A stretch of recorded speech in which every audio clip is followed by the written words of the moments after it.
തഹജ്ജുദ് നിസ്കാരം അതിൻ്റെ എ ടു സെഡ് കാര്യം, എല്ലാ കാര്യങ്ങളും അതെപ്പോഴാണ് നിസ്കരിക്കേണ്ടത്, എങ്ങനെയാണ്, എന്താണ് ഓതേണ്ടത്, അതുപോലെ തന്നെ ഏത് സമയത്താണ് അതിൻ്റെ നിസ്കാരത്തിൻ്റെ ഏറ്റവും അഫ്ളലായ ടൈം, പിന്നെ നിസ്കരിച്ചാൽ കിട്ടുന്ന കൂലി എന്താണ്, ഏത് സൂറത്താണ് ഓതേണ്ടത്, ശ്രദ്ധിക്കേണ്ട കാര്യങ്ങൾ എന്തൊക്കെയാണ്, അതിൻ്റെ നിയ്യത്ത് എങ്ങനെയാണ്, എല്ലാം വിശദമായി നമ്മളെ ഇന്നത്തെ ക്ലാസ്സിൽ പറയുന്നുണ്ട്. തഹജ്ജുദ് നിസ്കാരവുമായി ബന്ധപ്പെട്ട് ഇനി ഒരു സംശയമേ നമുക്ക് ഉണ്ടാവാൻ പാടില്ല. അപ്പോൾ ഇൻഷാ അല്ലാഹ് നേരെ നമുക്ക് വീഡിയോയിലേക്ക് പോവാം. നിങ്ങൾ കാണുക, മറ്റുള്ളവർക്ക് എത്തിച്ചു കൊടുക്കുക. അള്ളാഹു സ്വീകരിക്കട്ടെ. ആമീൻ. അസ്സലാമു അലൈക്കും വറഹ്മത്തുള്ളാഹി തആല വബറകാതുഹു. ഏറ്റവും സ്നേഹ ബഹുമാനം നിറഞ്ഞ മുഅ്മിനീങ്ങളെ, സത്യവിശ്വാസികളെ, ഉമ്മമാരെ, വാപ്പമാരെ, അൽഹംദുലില്ലാ അൽഹംദുലില്ലാ ഫുമ്മൽ ഹംദുലില്ലാ. എത്ര അള്ളാഹുവിന് നന്ദി പറഞ്ഞാലും മതിയാവില്ല. പരിശുദ്ധമായ പരിപാവനമായ റമളാൻ നമ്മുടെ ജീവിതത്തിലേക്ക് അള്ളാഹു ഒരു പ്രാവശ്യം കൂടി നമ്മളിലേക്ക് തന്നിരിക്കുകയാണ്. 40 വയസ്സായ ആളുകളെ നിങ്ങളുടെ ജീവിതത്തിലേക്ക് ഒരു റമളാനും കൂടി അള്ളാഹു തന്നു. നിങ്ങളുടെ വയസ്സ് 40 വയസ്സ് പ്രായമുള്ള എത്രയോ ആളുകളാണ് കഴിഞ്ഞ മാസം മരണപ്പെട്ടത്, അതിൻ്റെ മുമ്പത്തെ മാസം മരണപ്പെട്ടത്. 50 വയസ്സുള്ളവരെ, നിങ്ങളുടെ ഇതേ പ്രായമുള്ള എത്രയോ ആളുകളാണ് കഴിഞ്ഞ ദിവസം മരണപ്പെട്ടത്. റമളാൻ എത്തുന്നതിന് മുമ്പേ മരണപ്പെട്ടുപോയ എത്രയോ 50 വയസ്സുകാരുണ്ട്. അപ്പോൾ ഓരോ വയസ്സുകാരും അള്ളാഹുവിനോട് പ്രത്യേകമായി ശുക്ർ പറയണം. കാരണം അള്ളാഹുവെ, എൻ്റെ പ്രായത്തിലുള്ള പലരും ഖബറിലേക്ക് പോയി, എന്നാൽ എനിക്ക് ഈ ദുന്യാവിൽ ജീവിക്കാനും മാത്രമല്ല ഒരു റമളാനിനെ സ്വീകരിക്കാനും അള്ളാഹുവെ നീ എനിക്ക് തൗഫീക്ക് തന്നല്ലോ അല്ലാ.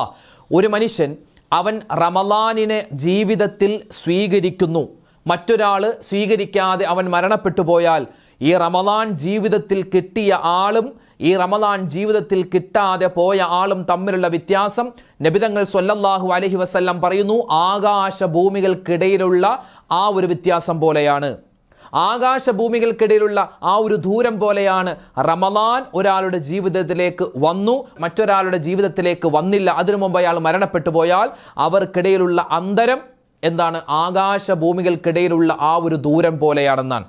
നമ്മളെല്ലാവരും നോമ്പുകാരാണ്. അള്ളാഹുവേ, ഞങ്ങളുടെ നോമ്പിന് നീ സ്വീകരിക്കണേ അല്ലാ, ഞങ്ങളുടെ നോമ്പിന് നീ കബൂലാക്കണേ അല്ലാ. പടച്ചവനെ, റമളാനിൽ പിടിക്കുന്ന നോമ്പിലൊക്കെ എന്തെങ്കിലും അബദ്ധങ്ങളൊക്കെ ഉണ്ടെങ്കിൽ അള്ളാഹു അതെല്ലാം പുറത്തു തന്നു നീ കബൂൽ ചെയ്യണേ റഹ്മാനെ. അല്ലാ, ഇത് ഞങ്ങളുടെ അവസാനത്തെ റമളാൻ ആക്കല്ലേ അല്ലാ എന്ന് നല്ലവണ്ണം നമ്മൾ ദുആരക്കണം. ഈ നോമ്പ് പിടിക്കാൻ പറ്റാത്ത വാപ്പമാരുണ്ടാകും ഈ രോഗങ്ങളൊക്കെ ആയിട്ട്. അപ്പോൾ നിങ്ങൾ എന്ത് ചെയ്യുക? പരസ്യമായിട്ടൊന്നും ഭക്ഷണം കഴിക്കരുത്. ഇനി എന്തെങ്കിലുമൊക്കെ ഭക്ഷണം കഴിക്കണം അല്ലെങ്കിൽ ഗുളി കഴിക്കണമെങ്കിൽ ഒരു റൂമിൻ്റെ ഉള്ളിൽ പോയിട്ട് രഹസ്യമായിട്ടത് ചെയ്യൂ. കാരണം നോമ്പുള്ള മറ്റുള്ളവരുടെ മുമ്പിൽ വെച്ചത് ചെയ്യാൻ പാടില്ല. അതുകൊണ്ട് നിസ്കാരമില്ലാത്ത ഉമ്മമാരുണ്ടെങ്കിൽ, അതുപോലെ തന്നെ ഈ പകലിൽ നോമ്പ് പിടിക്കാൻ പറ്റാത്ത വാപ്പമാരുണ്ട് എങ്കിൽ നിങ്ങൾ എന്ത് ചെയ്യുക? രഹസ്യമായിട്ടായിരിക്കണം നിങ്ങൾ ഭക്ഷണം കഴിക്കേണ്ടത്, പരസ്യമായിട്ട് ഭക്ഷണം കഴിക്കാൻ പാടില്ല.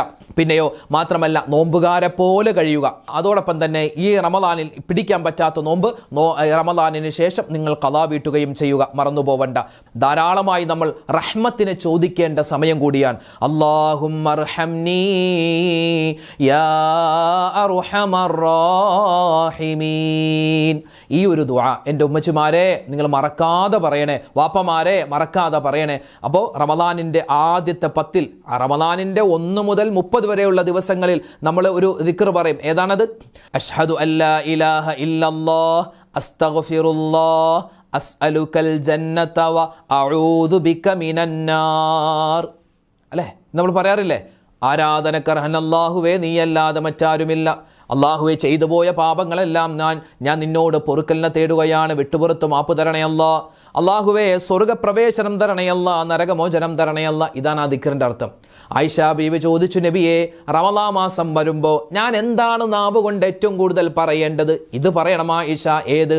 അഷ്ഹദു അല്ലാ ഇലാഹ ഇല്ലല്ലാഹ് അസ്തഗ്ഫിറുല്ലാഹ് അസ്അലുകൽ ജന്നത വ അഊദു ബിക മിനന്നാർ. റമളാനിൻ്റെ 1 to 30. പിന്നെയോ ആദ്യത്തെ 10ലാണ് നമ്മളുള്ളത്. അള്ളാഹിൻ്റെ കരുണ ചോദിക്കണേ.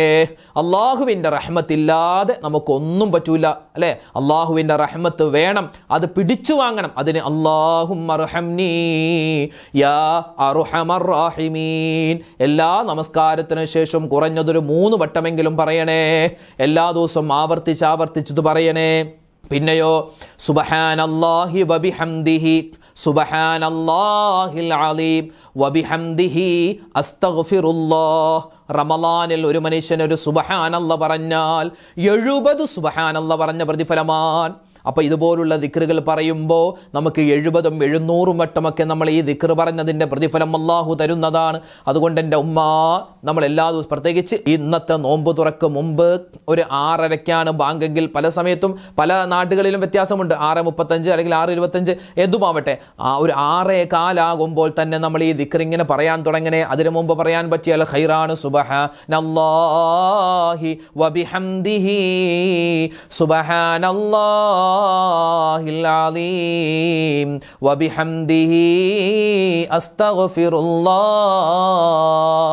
ഇത് കേട്ട് നമ്മുടെ മക്കൾ പറയട്ടെ, നമ്മുടെ വീട്ടിലുള്ള മറ്റുള്ളവർ പറയട്ടെ. ഇത് പറഞ്ഞിട്ട് നമ്മൾ ദുആ, നമ്മുടെ ബാങ്ക്, മഗ്രിബ് ബാങ്ക് വിളിക്കുന്നതിന് തൊട്ട് മുമ്പുള്ള ടൈമിൽ ഒരു 1-2 മിനിറ്റ് ഉള്ളപ്പോൾ നല്ലവണ്ണം ദുആരക്ക്, അല്ലാഹുവേ പടച്ചവനെ, അത് ദ്വാരക്കണമെങ്കിൽ മുസല്ല വിരിച്ചിട്ട് ഇങ്ങനെ അങ്ങനെയൊന്നുമില്ല.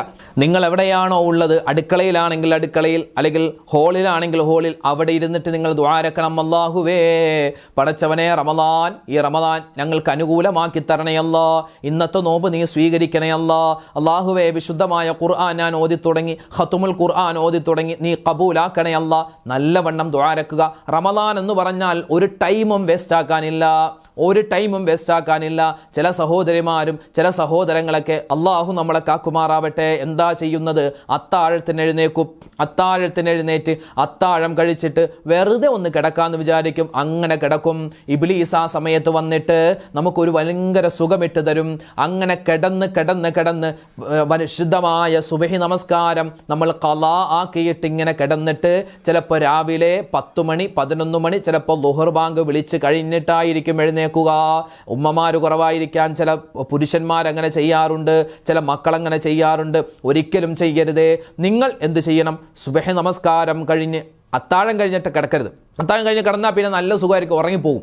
അത്താഴം കഴിഞ്ഞിട്ട് തഹജ്ജുദ് നമസ്കരിക്കണേ. 2 റക്അത്ത് തഹജ്ജുദ് നമസ്കാരം കൃത്യമാക്കണേ. ഒരു തഹജ്ജുദ് നമസ്കാരം ഉൾപ്പെടെ ഈ റമദാനിൽ ഒരു സുന്നത്ത് നമസ്കാരം നിസ്കരിച്ചാൽ അതൊരു ഫർള് നമസ്കരിച്ചതിൻ്റെ പ്രതിഫലമാണ്. ഒരു റക്അത്ത് റമദാനിൽ ഒരു മനുഷ്യൻ ഏതെങ്കിലും ഒരു നമസ്കാരം നിസ്കരിച്ചാൽ അവനിക്ക് അല്ലാഹു 1000 റക്അത്തുകൾ നിസ്കരിച്ചത് പോലത്തെ പ്രതിഫലം തരുമെന്നൊക്കെ മഹാന്മാരെ രേഖപ്പെടുത്തിയിട്ടുണ്ട്. അതുകൊണ്ട് തഹജ്ജുദ് നിസ്കാരം നിസ്കരിക്കണേ. അത് കഴിഞ്ഞ് നല്ലവണ്ണം ദുആരക്കണേ. അത്താഴത്തിൻ്റെ സമയത്ത് ചെയ്യുന്ന ദുആ, പ്രത്യേകിച്ച് അത്താഴം കഴിഞ്ഞിട്ട് അത്താഴത്തിന് എഴുന്നേക്കുക, എന്തെങ്കിലും ഒരു ചെറിയ ഭക്ഷണമെങ്കിലും കഴിക്കുക. എന്നിട്ടോ അവിടെ നമ്മൾ തഹജ്ജുദ് നമസ്കാരം കഴിഞ്ഞിട്ട് ഇസ്തിഗ്ഫാർ പറയുക. അത്താഴത്തിൻ്റെ സമയത്ത് ഇസ്തിഗ്ഫാർ പറയുന്നവരെ അള്ളാഹു പ്രത്യേകം പരിഗണിക്കുകയും അള്ളാഹു അവർക്ക് സ്വർഗം വാഗ്ദാനം ചെയ്തിട്ടുണ്ടെന്ന് മഹാന്മാര് രേഖപ്പെടുത്തുകയാണ്. അതുകൊണ്ട് അത്താഴത്തിൻ്റെ സമയത്ത് എഴുന്നേറ്റാൽ പിന്നെ തഹജ്ജുദ് നമസ്കരിക്കുക, ദുആരക്കുക, സുബഹി ബാങ്ക്, പുരുഷന്മാർ പള്ളിയിലേക്ക് പോവുക, ഉമ്മമാർ ആ ജോലിയൊക്കെ പാത്രമൊക്കെ ഒന്ന് കഴുകി വെച്ചിട്ട് നല്ല രൂപത്തിൽ വീണ്ടും ഒന്നുവെടുത്തിട്ട് അതാ നിസ്കാരപ്പായിലേക്ക് പോയിരുന്ന് ദിക്റും സ്വലാത്തും ഒക്കെ ചൊല്ലുക. അപ്പോൾ തഹജ്ജുദ് നിസ്കാരവുമായി ബന്ധപ്പെട്ട ഒരു പരിശീലന ക്ലാസ് എന്ന് തന്നെ പറയാം ഇന്നത്തെ നമ്മുടെ ക്ലാസ്. തഹജ്ജുദ് നിസ്കാരം എപ്പോൾ, എങ്ങനെ, എന്താണ് ഓതേണ്ടത്, രാത്രി നമ്മൾ ഏത് സമയത്താണ് ഇത് നിസ്കരിക്കേണ്ടത്, നിസ്കരിച്ചാൽ കിട്ടുന്ന കൂലി എന്താണ്, ഏത് സൂറത്താണ് ഓതേണ്ടത്, ശ്രദ്ധിക്കേണ്ട എന്തെങ്കിലും സുന്നത്തായ കാര്യങ്ങളുണ്ടോ, അതുപോലെ ഇതിൻ്റെ നിയ്യത്ത് എന്താണ്, അതുപോലെ തന്നെ ഈ നിസ്കാരം നിസ്കരിക്കാതിരുന്നാൽ എന്തെങ്കിലും പ്രയാസമുണ്ടാകുമോ, ഇങ്ങനെ ഒരുപാട് ചോദ്യങ്ങൾ തഹജ്ജുദ് നിസ്കാരവുമായി ബന്ധപ്പെട്ട് നമുക്ക് പലരും ചോദിക്കാറുണ്ട്. അതിൻ്റെയൊക്കെ ഉത്തരം ഇൻഷാ അല്ലാഹ് ഇത് നമ്മൾ പറയാൻ ഉദ്ദേശിക്കുകയാണ്. പിന്നെ തഹജ്ജുദ് നിസ്കാരം, അതിൻ്റെ പ്രതിഫലം പറയുന്നത് അലൈക്കും ബി ഖിയാമിൽ ലൈൽ, രാത്രി നിസ്കാരത്തെ നിങ്ങൾ മുറുകെ പിടിക്കണം. രാത്രി നിസ്കരിക്കുന്ന നിസ്കാരത്തെ നിങ്ങൾ മുറുകെ പിടിക്കണം.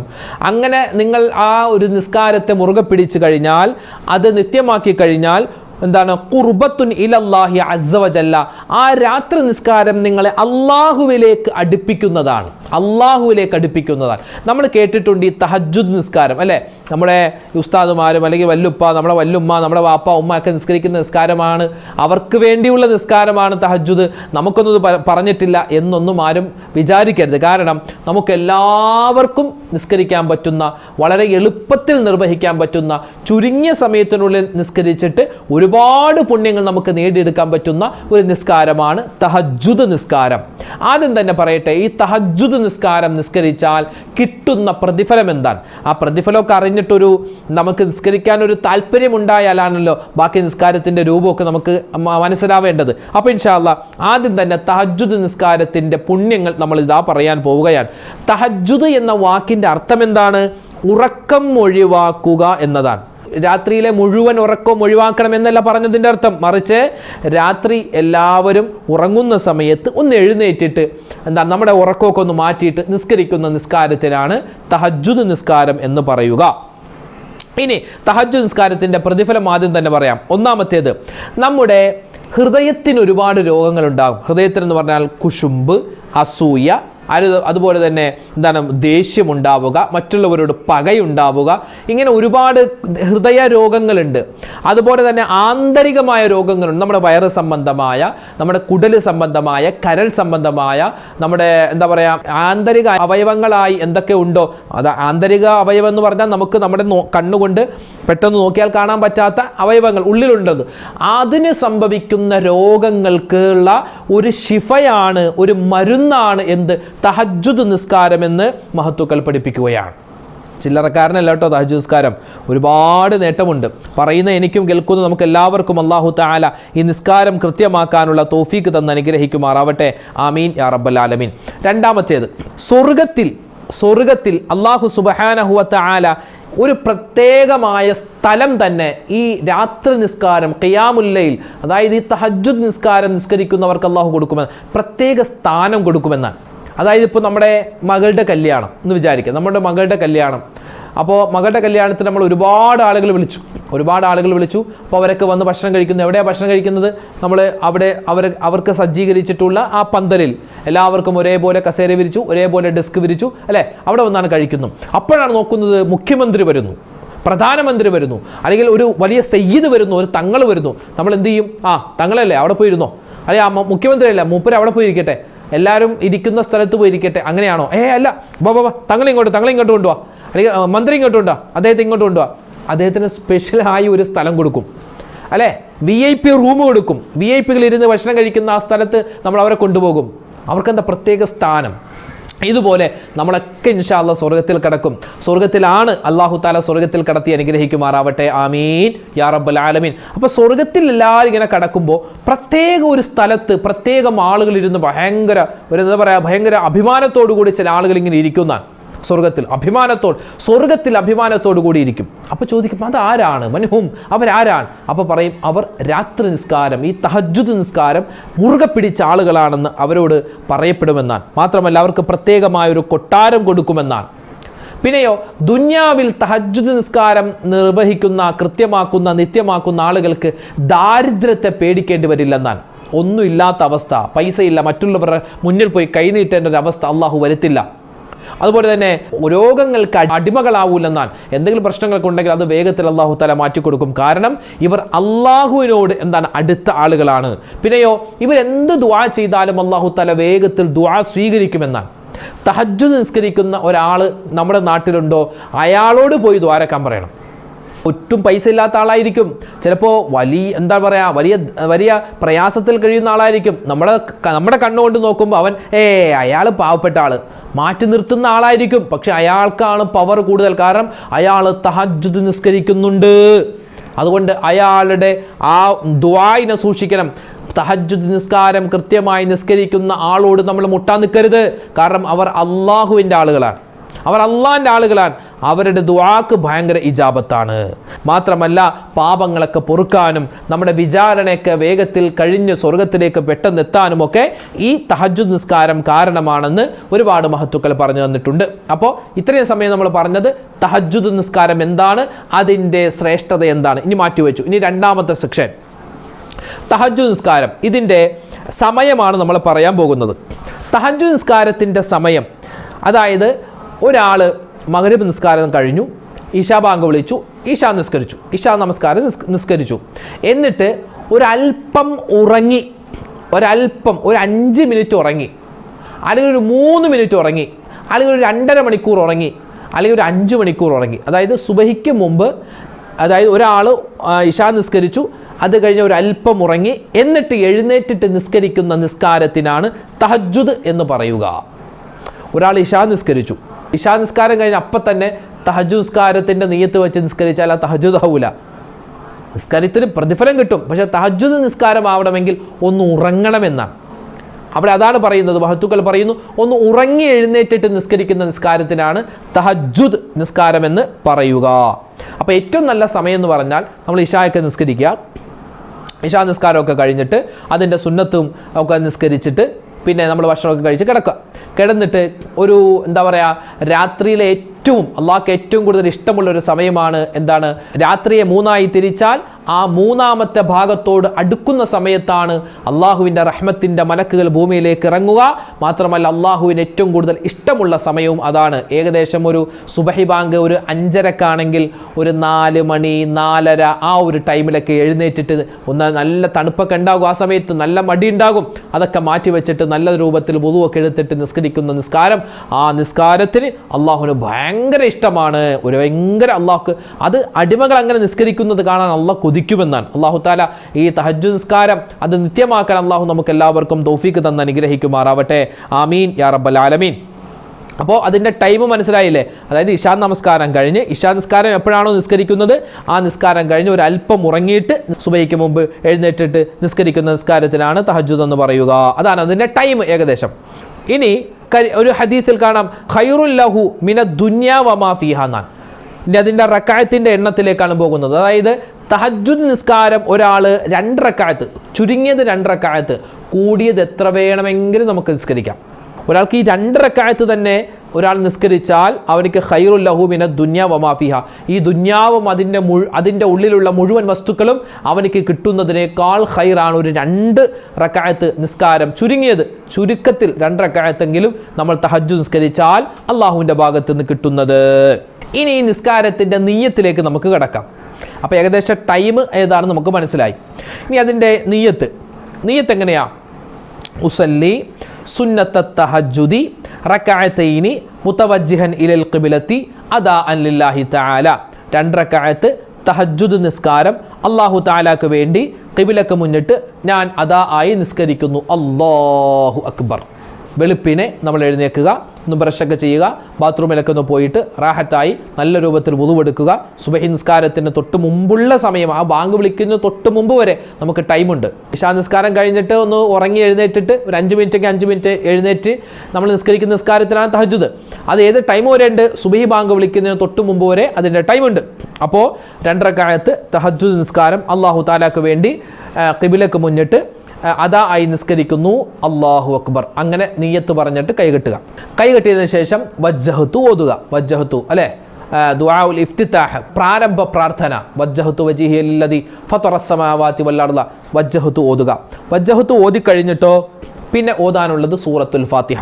അഊദു ബില്ലാഹി മിനശ് ശൈത്വാനിർ റജീം ചേർത്ത് സൂറത്തുൽ ഫാത്തിഹ മുഴുവനായും ഓതുക. അത് കഴിഞ്ഞ് പിന്നെ ആദ്യത്തെ റക്അത്തിലെ 1ാമത്തെ റക്അത്തിൽ നമ്മൾ ഓതൽ പ്രത്യേകം സുന്നത്ത്. ഏത്? സൂറത്തുൽ കാഫിറൂൻ. ഖുൽ യാ അയ്യുഹൽ കാഫിറൂൻ ലാ അഅ്ബുദു മാ തഅ്ബുദൂൻ വലാ അൻതും ആബിദൂന മാ അഅ്ബുദു വലാ അന ആബിദും മാ അബദതും. ആ സൂറത്തുൽ കാഫിറൂൻ ഓതുക. പിന്നെ നമ്മൾ എന്ത് ചെയ്യുക? റുകൂഅ് ചെയ്യുക, ഇഅ്തിദാൽ, പിന്നെ നേരെ സുജൂദിലേക്ക്, പിന്നെ 2ാമത്തെ സുജൂദ്, പിന്നെ നേരെ എഴുന്നേറ്റ് വന്നു. അപ്പോൾ 2ാമത്തെ റക്അത്തിലേക്ക് വന്നു. എന്നിട്ടോ സൂറത്തുൽ ഫാത്തിഹ ഓതുക. അത് കഴിഞ്ഞ് പിന്നെ ഓതാനുള്ളത് ഇഖ്ലാസ് സൂറത്ത്, ഖുൽ ഹുവല്ലാഹു അഹദ് സൂറത്ത്. അപ്പോൾ ആദ്യത്തെ റക്അത്തിൽ ഖുൽ യാ അയ്യുഹൽ കാഫിറൂൻ, 2ാമത്തെ റക്അത്തിൽ ഖുൽ ഹുവല്ലാഹു അഹദ് സൂറത്ത് ഓതുക. പിന്നെ ആദ്യത്തെ റക്അത്തിൽ സൂറത്തുൽ അഅല, സബ്ബിഹിസ്മ റബ്ബിക്കൽ അഅല. 2ാമത്തെ റക്അത്തിൽ സൂറത്തുൽ ഗാശിയ, അല്ലെങ്കിൽ ആദ്യത്തെ റക്അത്തിൽ സൂറത്തുൽ ജുമുഅ, 2ാമത്തെ റക്അത്തിൽ സൂറത്തുൽ മുനാഫിഖൂൻ. ഇങ്ങനെ പല സൂറത്തുകളും നമുക്ക് വേണമെങ്കിൽ ഓതാം. സമയമുള്ളതുപോലെ നമുക്ക് കുറഞ്ഞ സമയമാണ്, 2 റക്അത്ത് നമ്മൾ നിസ്കരിക്കുന്നുള്ളൂ, സുബഹിക്ക് മുമ്പുള്ള സമയമാണ് ഒക്കെയാണെങ്കിൽ നമ്മൾ 1ാമത്തെ റക്അത്തിൽ സൂറത്തുൽ കാഫിറൂൻ, 2ാമത്തെ റക്അത്തിൽ ഖുൽ ഹുവല്ലാഹു അഹദ് സൂറത്ത് ഓതുക. മനസ്സിലായില്ല? സൂറത്തിൻ്റെ കാര്യം മനസ്സിലായി.